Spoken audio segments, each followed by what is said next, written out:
nombre es Luke Kaplan y el día de hoy vamos a hablar sobre la epidemia que se esconde dentro de la pandemia. Aquí está mi declaración de conflictos de interés, ninguno de ellos es financiero. Vamos a hablar dentro del contexto del desastre y la pandemia, asuntos de salud pública, lesiones, comportamiento riesgoso que tiene implicaciones sobre las lesiones. Nos vamos a enfocar sobre las armas de fuego. Vamos a hablar un poco sobre los datos demográficos de la violencia por armas de fuego y qué deberíamos hacer en el futuro. Solo este elemento, el SARS-CoV-2, realmente ha tenido un impacto enorme. La pandemia tuvo un gran impacto. Implicó meses de aislamiento, realmente implicó una sorpresa para los servicios de salud. Hubo una subida en la demanda de pacientes y sobre todo el volumen de los centros de trauma subió. Hubo una investigación que fue el proyecto Marshall. Identificaron que los vecindarios hispánicos y de afroamericanos tuvo un aumento en cuanto a los asesinatos. Esta flecha verde representa aquí los barrios latinos. Y pues aquí parece que hay algo importante que notar. Aquí tenemos datos de Filadelfia, de donde yo soy. No tuvimos una caída en lesiones y relaciones con armas de fuego en las demográficas asiáticas, pero sí tuvimos un aumento en cuanto a afroamericanos y latinos, y mucho menos en la población caucásica. Y pues claro, la pregunta está, ¿por qué? Aquí está la geografía de las armas, de las heridas por armas de fuego en Filadelfia. Los círculos identifican el cubrimiento de los centros de trauma. Usted verá que la mayoría de nuestra violencia por armas está muy bien localizada, sobre todo porque eso se relaciona con el uso de opioides. Si nosotros vemos a los eventos de violencia por armas de fuego y opioides, vemos que se están utilizando sobre todo las armas de fuego para ejercer la ley y para ejercer la labor policial. Y pues vemos que estas heridas, estas lesiones por armas de fuego están en la parte más oscura.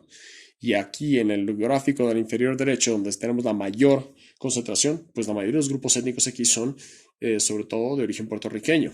Aquí tenemos varios gradientes y podemos ver en el eje de las X los porcentajes y vemos las incidencias por el tipo de crimen. Aquí tenemos asalto agravado por arma de fuego, homicidios, violaciones de narcóticos y de drogas y violaciones por armas de fuego. Y aquí las barras azul oscuras representan los grupos puertorriqueños. Los grupos blancos están en verde. Claramente hay una disparidad muy importante, así como que la mayoría de los pacientes son afroamericanos o puertorriqueños. Las influencias desestabilizantes tiene que ver sobre todo la desindustrialización que ocurre en estas áreas, mucha pobreza y pues hay algunas limitaciones que tienen que ver con la geografía de estos vecindarios que impulsan la economía de los opioides y con ella la violencia por armas de fuego. Esta tendencia se ha observado por varios años, desde 2016 hasta 2020. Aquí está la cantidad de individuos que han recibido disparos en Filadelfia y ahí vemos que en el 2020 empieza a subir. Se observa que los datos de la pandemia pues realmente podrían decirnos, si identificamos qué pasó con esta pandemia, pues entonces podríamos explicar de pronto qué fue lo que ocurrió antes.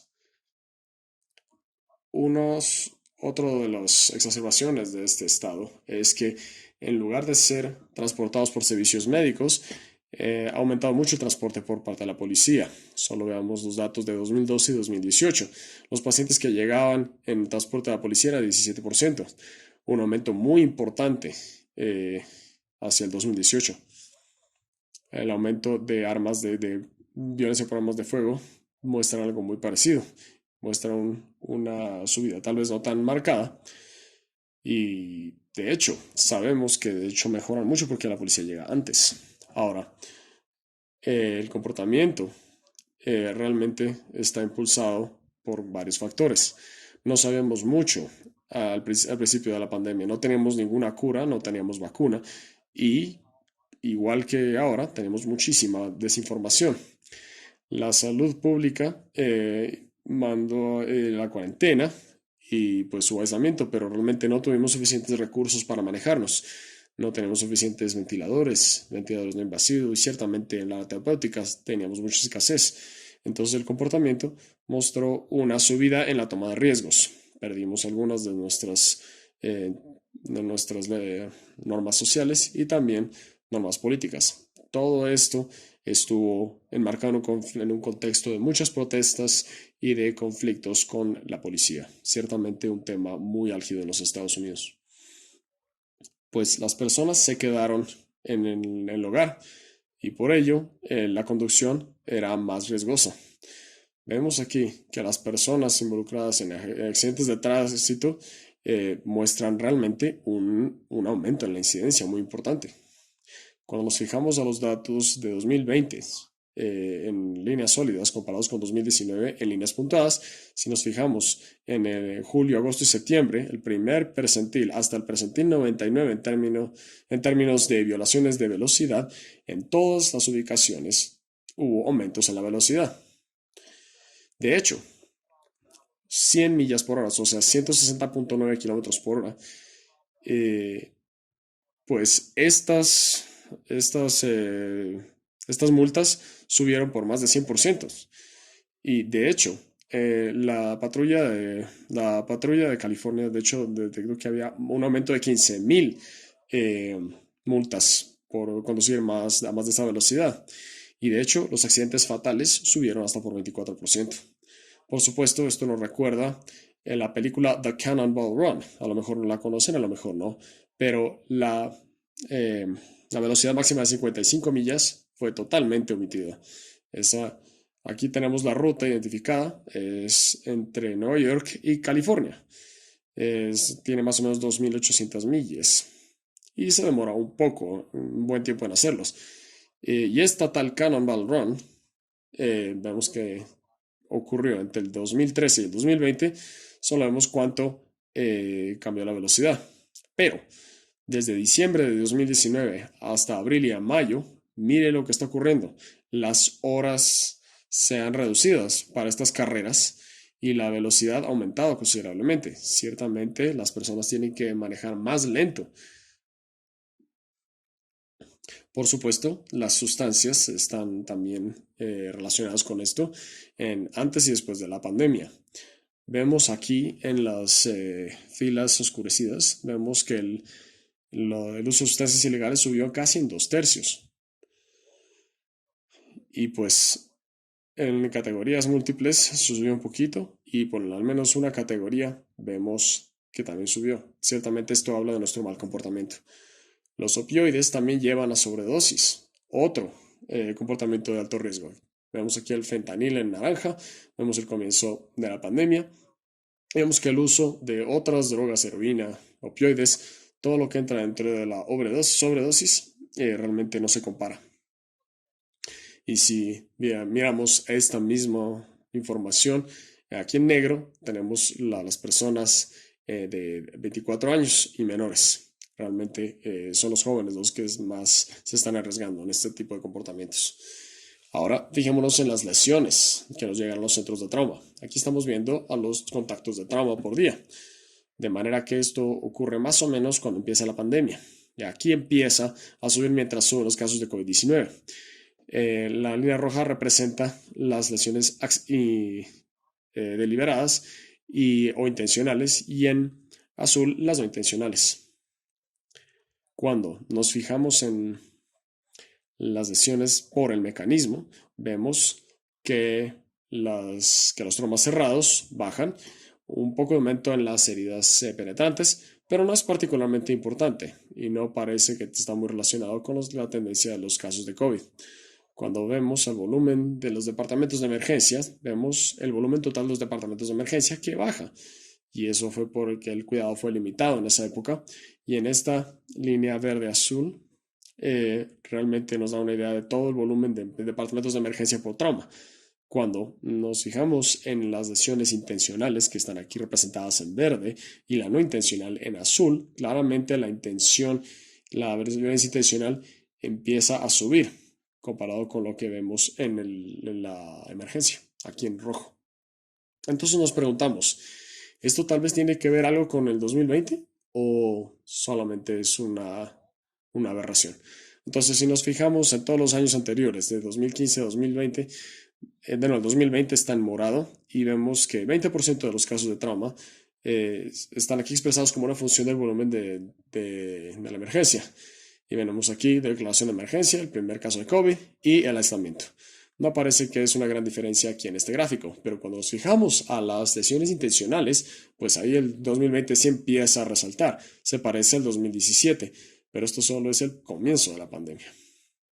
Si es que vemos el porcentaje de heridas por armas de fuego por día, vemos algo muy distinto. Aquí vemos una predominancia de heridas por armas de fuego. Eso no incluye los traumas cerrados, no incluye heridas por cuchillos ni armas blancas, solo por armas de fuego. Entonces, nos preguntamos, ¿acaso hubo motivos sociopolíticos? Vemos los casos de trauma. Aquí estamos viendo un periodo entre enero y enero. Vemos los casos de COVID. Vemos el volumen del departamento de emergencia y los casos de emergencia. Y pues aquí tenemos todos estos episodios individuales. Estos son eventos sociales clave que ocurrieron a nivel nacional o que tuvieron un impacto local importante. Y aunque no se pueden leer todos los que están aquí, no parece que es necesario porque realmente estos gráficos son muy bien se puede poner uno sobre otro. O sea, se puede hacer una superimposición bastante fácilmente.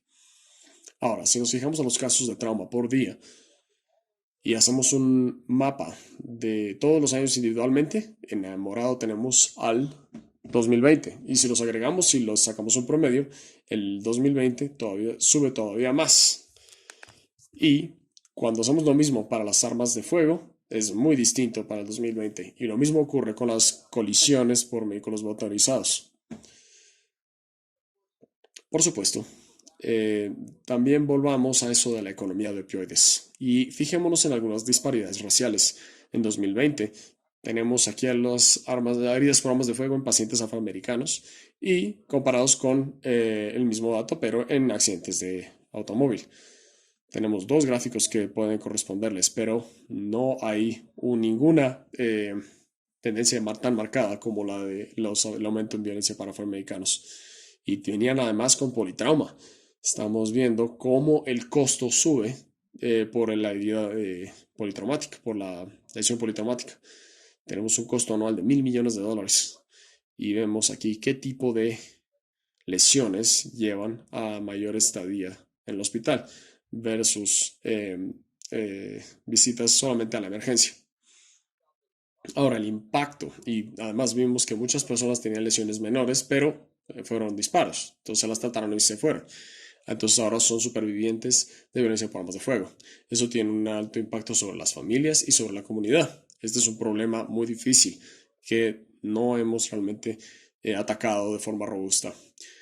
Además, el aumento de estrés sobre todos ustedes es importante. Aquí tiene a Espartaco, nuestro Akitaka, y este es su dueño. Ahora, Espartaco no está ahí solamente para los pacientes y para las familias. Él es un perro entrenado en primeros auxilios para usted. Imagínese lo que eso quiere decir. Mire lo que su hospital hace para ayudarle a usted, con las secuelas de la economía de opioides. Les dejo estas conclusiones.